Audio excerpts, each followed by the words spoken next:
शिक्षक साथियों नमस्कार। मैं हूं नारायण पटेल आपके अपने चैनल पे। आज मैं कुछ महत्वपूर्ण दस्तावेज यानी जो स्कूल में हम लोग अभी तक रजिस्टर बनाते थे वो रजिस्टर अब केवल 14 बनाने हैं।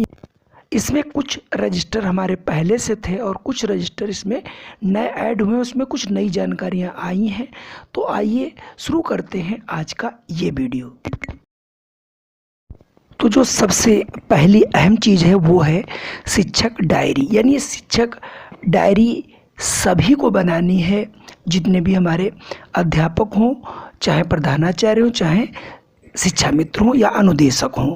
तो शिक्षक डायरी में कक्षावार, विषयवार, प्रभावी कक्षा शिक्षण हेतु कार्य योजना का विवरण अंकित किया जाएगा। इसके साथ ही शिक्षक डायरी में विषयवार अपेक्षित लर्निंग आउटकम प्राप्त न करने वाले बच्चों का चिन्हांकन एवं ध्यानाकर्षण मॉड्यूल में वर्णित 18 तकनीकियों के आधार पर रिमीडियल टीचिंग आदि का विवरण भी इसमें अंकित किया जाएगा। यानी जो अध्यापक जो भी चीज़ पढ़ाता है उसके लिए वो पहले अपने बच्चों में देखे किसमें लर्निंग आउटकम नहीं मिल पा रहे हैं, तो उनको ध्यानाकर्षण के माध्यम से जो है कैसे पढ़ाना उसका इसमें बनाना है। अगला दस्तावेज बहुत ही महत्वपूर्ण है, स्टाफ उपस्थित पंजिका। देखिए इसमें क्या करना है, विद्यालय में कार्यरत अध्यापक हों, शिक्षा मित्र हों, अनुदेशक हों, सेवक यानी जो अनुचर होते हैं एवं रसोइयों की उपस्थिति हेतु अब अलग अलग उपस्थित पंजिका नहीं बनेगी, बल्कि विद्यालय में कार्यरत समस्त स्टाफ के लिए एक ही समेकित उपस्थित पंजिका बनाई जाएगी। यानी अभी तक जो हम लोग अलग अलग रजिस्टर बनाए जाते थे ये कई बार आ चुका है, लेकिन अब इस पर बहुत ध्यान दिया जा रहा है। इसलिए अब आपके समस्त स्टाफ का केवल एक ही जो है आपका रजिस्टर बनेगा जो उपस्थित को दर्शाएगा। तो इसलिए सभी हमारे जो भी प्रधानाचार्य हैं उनसे अनुरोध है कि वो एक ऐसा रजिस्टर बनाएं जिसमें आपका अपना मतलब अध्यापक हो, चाहे शिक्षा मित्र हो या अनुदेशक और सेवक हो या फिर रसोइयों की उपस्थिति दर्ज की जा सके। ये बहुत ही महत्वपूर्ण दस्तावेज है। आइए बढ़ते हैं अगले दस्तावेज की ओर। तो हमारा जो अगला रजिस्टर बनना है वो बनाना है आपका प्रवेश पंजिका। यानी प्रवेश पंजिका पहले से भी बनी है और ये हालांकि इतना काम पहले से होता रहा, इसमें कोई भी बदलाव नहीं किया गया। इसमें बताया जा रहा है कि प्रवेश पंजिका में विद्यालय में नामांकित सभी छात्र छात्राओं का संपूर्ण विवरण रहेगा। यानी उसका नाम, उसकी जाति, उसके पापा का नाम, उसकी मम्मी का नाम, उसकी जन्म तिथि और उसका कब एडमिशन हुआ है और किस क्लास में, उन सब का विवरण तो रहता ही है। अंतिम कक्षा उत्तीर्ण करने के पश्चात यानी जब अंतिम कक्षा उत्तीर्ण करता है तो विद्यालय में जो स्थानांतरण प्रमाण पत्र जो हम लोग टीसी काटते हैं उसका भी विवरण लिखना है कि इसकी टीसी क्यों काटी गई और किस तारीख को काटी गई और उसे दी गई है, तो उसका अंकन प्रधानाचार्य द्वारा किया जाएगा। चलिए अगला रजिस्टर एक बहुत महत्वपूर्ण है, कक्षावार उपस्थित पंजिका। ये हालांकि सबसे पहले भी बनती रही है।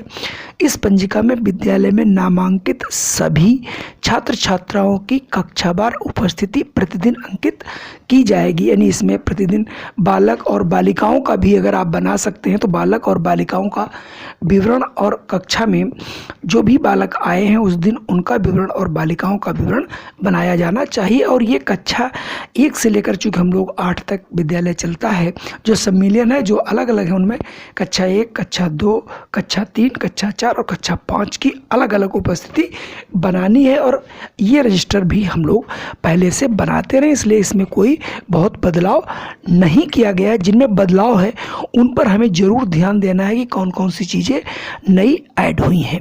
चलिए बढ़ते हैं अगले दस्तावेज की ओर।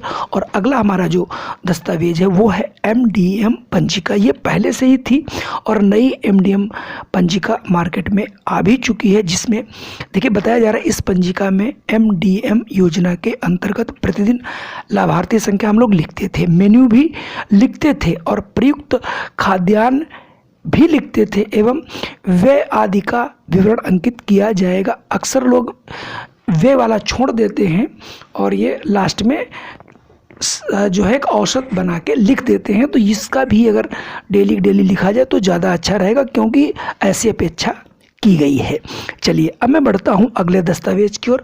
अगला दस्तावेज है समेकित निःशुल्क सामग्री वितरण पंजिका, यानी जो गवर्नमेंट के द्वारा जो भी चीज़ें निःशुल्क दी जाती हैं उनका विवरण एक ही रजिस्टर में बनाना है, ऐसा बताया जा रहा। अभी तक हम लोग बहुत ढेर सारे रजिस्टर बनाते थे, यानी इस समेकित रजिस्टर यानी पंजिका में विद्यालय में बच्चों को निःशुल्क दी जाने वाली समस्त सामग्री जैसे पाठ्य पुस्तक यानी उसका बनाना है, उसी एक ही में यूनिफॉर्म जो बच्चे लेते हैं उनका, जूता मोजा एवं स्वेटर आदि के विवरण का विवरण अंकित किया जाएगा। यानी इसमें अब अंकन के लिए जब भी जो चीज़ दी जाए उसकी दिनांक डाला जाए, ऊपर से ऐसा बताया गया है। चलिए बढ़ते हैं अगले दस्तावेज की ओर। अगला हमारा एक दस्तावेज है स्टॉक पंजिका, यानी स्टॉक पंजिका सभी को पता होगी। इस पंजिका में विद्यालय की संपूर्ण परिसंपत्तियों, वस्तुओं एवं पंजिकाओं का विवरण अंकित किया जाएगा, यानी जो भी हमारा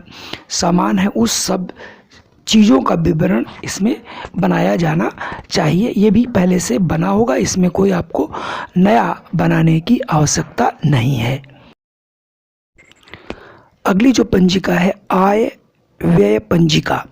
इस पंजिका में विद्यालय में विभिन्न स्रोतों से प्राप्त आय एवं होने वाले व्यय का विवरण अंकित किया जाएगा। अगर कोई भी आपके पास कोई स्रोत का साधन है तो अगर स्रोत कोई उससे आय होती है तो उसको इसमें अंकित करना है, और अगर उसका खर्च किया गया तो उसका विवरण यहाँ पे बना के रखना है। एक ऐसी पंजिका आपको बना के सभी को रखनी है। कुछ चीज़ें ऐसी हैं इनके बारे में भी और भी कुछ डिटेल्स में चीज़ें आएंगी जिन्हें हमें थोड़ा सी प्रतीक्षा करनी चाहिए। चलिए बढ़ते हैं अगली दस्तावेज की ओर। तो अगला दस्तावेज बहुत इम्पोर्टेंट है, चेक एसयू पंजिका बजटवार बनानी है। यानी इस पंजिका में चाहे हमारा एसएमसी एवं एमडीएम खातों से निर्गत चेकों का दिनांकवार विवरण अंकित किया जाएगा। अभी तक हम लोग बना के रख लेते थे, अब हमें एक रजिस्टर में इसका अंकन कर लेना है, बस इतना ही काम बढ़ा हुआ है। चलिए बढ़ते हैं अगले दस्तावेज की ओर। अगला जो दस्तावेज है बैठक पंजिका। बैठक पंजिका में एक ही बनानी है। इस समेकित पंजिका में विद्यालय प्रबंध समिति बैठक हम लोग करते थे, इसीलिए रजिस्टर रहता था। एक अध्यापक अभिभावक रजिस्टर हम लोग अलग से बनाते थे, माँ समूह बैठक अलग बनाते थे, मीना मंच गठन का अलग बनाते थे, बाल संसद का अलग बनाते थे, और रसोइयों के चयन का भी अलग ही बनाते थे। अब एक ही रजिस्टर मोटा सा बनाना है जिनमें इन समस्त बैठकों की कार्यवाही एक में ही लिखनी है, बस इतना याद रखना है क्योंकि बहुत रजिस्टर नहीं बनाने। अगला हमारा आता है निरीक्षण पंजिका। ये भी बहुत पहले से लोगों ने बनवाई भी थी और सबके पास बनी भी है।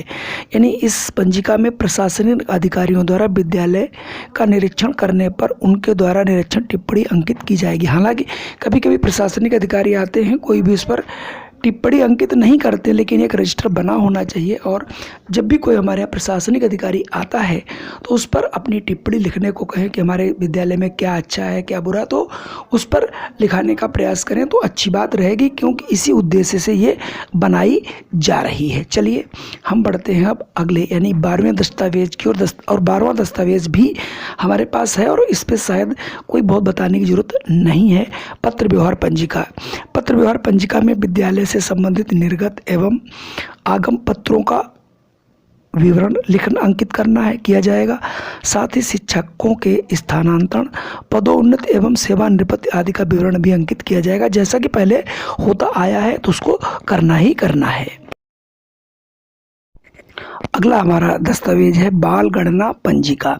यानी इस पंजिका में 3 वर्ष से लेकर 18 वर्ष आयु वर्ग के बच्चों का विवरण अंकित किया जाएगा। अभी तक हम लोग 14 वर्ष तक का करते थे, अब 18 वर्ष तक का करना, जिससे आपको ये पता चल सके कोई बच्चा आउट ऑफ स्कूल तो नहीं है, कौन सा बच्चा हमारे यहाँ कक्षा 5 में आने वाला है, इन सब की जानकारी इससे मिल जाएगी। हालांकि अभी तक ये बनता आया है। चलिए अब बढ़ते हैं हम अगला दस्तावेज जो कि हमारा लास्ट है, वो है पुस्तकालय एवं खेलकूद पंजिका। इसमें हम लोग अलग अलग बनाते थे, लेकिन अब क्या गया है, इस पंजिका में पुस्तकालय एवं खेलकूद सामग्री के क्रय हेतु प्राप्त धनराशि का विवरण अंकित करना है।